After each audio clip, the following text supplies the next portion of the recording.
What's up, miscreants? Back in ALS. This time for Virgil. Big boy over here. So, just first impressions, he looks bad, but he mostly isn't. Trust me. To begin with, Dimensional Breaker, 500 times his damage. That's already a lot. And then it stuns all enemies in range for 5 seconds. The stun thing, the time can be increased through the concentration. Ooh. Like, I think it'd be brought up to 15 seconds total. So, pretty sweet.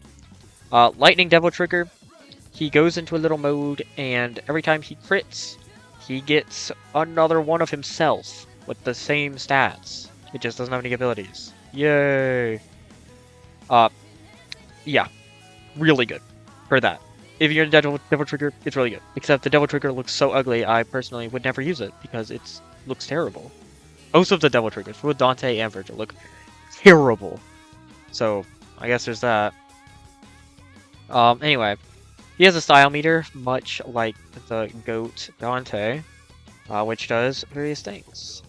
Yeah. Yep. Here you can see it. I think I was wrong about the stun. Whatever. Close enough. He gets more range, and that's kinda it. He gets... Nope, that kinda is it. He gets Devil Trigger and more range. That's not great. Yeah. We're gonna move past that. Concentration, though, very good. He can get 50% crit damage and 100% crit damage. Basically, the way it works is every wave that you don't use Dimension Breaker, it will give you 1 concentration, up to 5.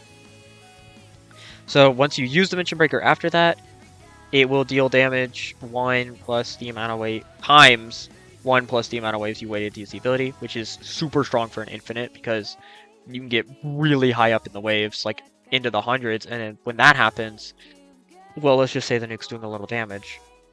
And then it also applies a Mutilate off of that multiplier, and increases the stun by a significant amount. So I think you end up the stun just 12 seconds at max, I think, if you have the diameter all the way up. He also just applies stun, which is so lame. I don't know, I'm not a fan of it. I feel like they probably could have done a little more with that, but it's fine. So, unlike Dante, he is very much an infinite meta unit, and because of just how much damage Dimension Breaker does, you can kind of just slap it in literally anything. He's also pretty cheap. Nothing he has is expensive, unlike Dante, who is fairly expensive. He's also like 700 to place. Yeah, really good, really strong unit. I also highly recommend him, so good job. That's a 2 for 2 for ALS. Very uncommon of them. Yeah, that's it. Glad they didn't butcher Virgil, mostly. I don't know. I feel like they could have done more, but maybe that's just me. That's all I got. Bye bye. 링덩고 리고 리고 리 와차 링덩고 링덩고 링덩고